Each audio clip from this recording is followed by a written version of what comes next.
बड'फा गोजोरथियारि सोलायनाय मावथांखिजों 13 बोसोरनि जोबथा जोलुर बादायलायनाया दिनै जागायबाय।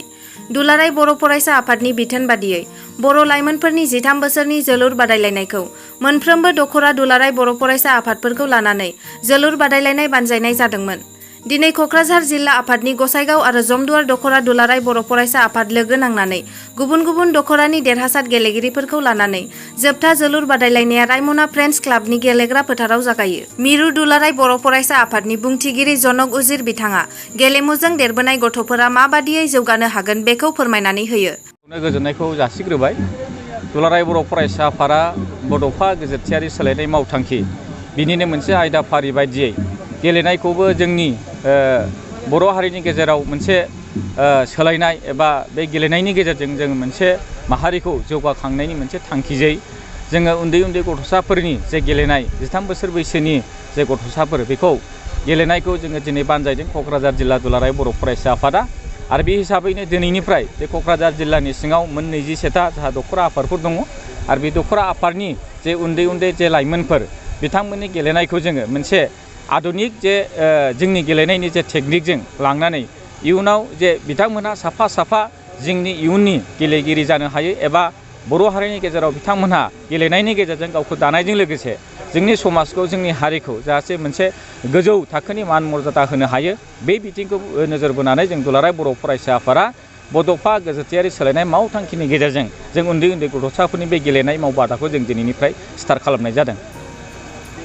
लोगोसे पुलिसनि गुलिजों रुंसारि जानांनाय जोंसार आरो जनक कुमार ब्रह्मनि थाखायबो आरोबाव गोगोम न्यायनि थाखाय बिबुंथि होयो। जोंसार आरो जनक बिथांनि जे रुंसारि जानाय बेखौ लानानै मिरु दुलाराय बर' फरायसा आफादा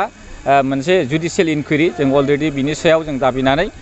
दुलाराय बर' फरायसा आफादा जे मोनसे धरना हाबाफारिबो जों लानाय जाबाय। आरो गमामा जोङो जोबोद बरायदों जे बिटिआर सोरखारनिफ्रायबो बिथांमोना सोरखारि जे हाबा जे होनायनि थाखाय न'खरनिसिम जे फोसावदों। बिनि अनगायैबो आथिखालाव दुलाराय बर' फरायसा आफादा जोंनि समाजाव जे जाहाथे बेबायदि उन्दै बैसोनि एबा जोंनि लाइमोनफोरखौ जे बेबायदि फेक एनकाउन्टार खालामनानै जाहाथे जोंनि लाइमोनफोरखौ जाहाथे जिउ फोजोबा एबा बिनिख्रुइ जानगाराव थायो बिनि थाखायबो जों दुलाराय बर' फरायसा आफादा सोरखारनि सायाव गोख्रोङै जोङो नारसिनदों आरो खावलायदों। आरो गमामा इयुनाव जाहाथे जोंनि समाजाव बा जोंनि बर' हारिनि लाइमोनफोरखौ बेबायदि जे फेक एनकाउन्टार खालामनायनि गेजेरजों जोंनि हारिखौ बेबायदि फोजोबस्रांनायनि जे लामायाव जाहाथे लाङा बिनि थाखाय जों इयुनाव जिखिनि हाबा मावनांगौ दुलाराय बर' फरायसा आफादनिफ्राय सरकारखौ जों नारसिननाय एबा जोंनि लाइमोनफोरखौ जे जोंनि गेजेराव मोनसे सरसा खालामनाय सजागता खालामनाय बे बिथिंबो जों दुलाराय बर' फरायसा आफादा इयुनाव जे हाबाफारि लानांगौ बेखौ जों मावलांगोन आरो खालामलांबाय थागोन होननानै दुलाराय बर' फरायसा आफादा फोथायो। आरो दानि बर' देरबोनाय लाइमोनफोरा जेन' गाज्रि आखु ड्राग्स जानाय जौ लोंनाय आरो बायदि बायदि गाज्रि थासारिनिफ्राय गोजानाव थांनानै जाहाथे फरायनाय आरो इयुन दानायाव नांथाबो बिनि थाखाय खौरांगिरिनि सिगाङाव बुंथियो। फैबाय थानाय समाव देरबोनाय लाइमोनफोरनि थाखाय फरायनाय लिरनायाव दानाय लुनायावहाय जेन'बा गान्जा जानाय ड्राग्स जानाय बेफोरबायदि गासैनिफ्रायबो गोजानाव थानानै जोंनि बर' लाइमोनफ्रा माबायदि जानांगौ नोंथाङा बेनि सायाव? बेथ'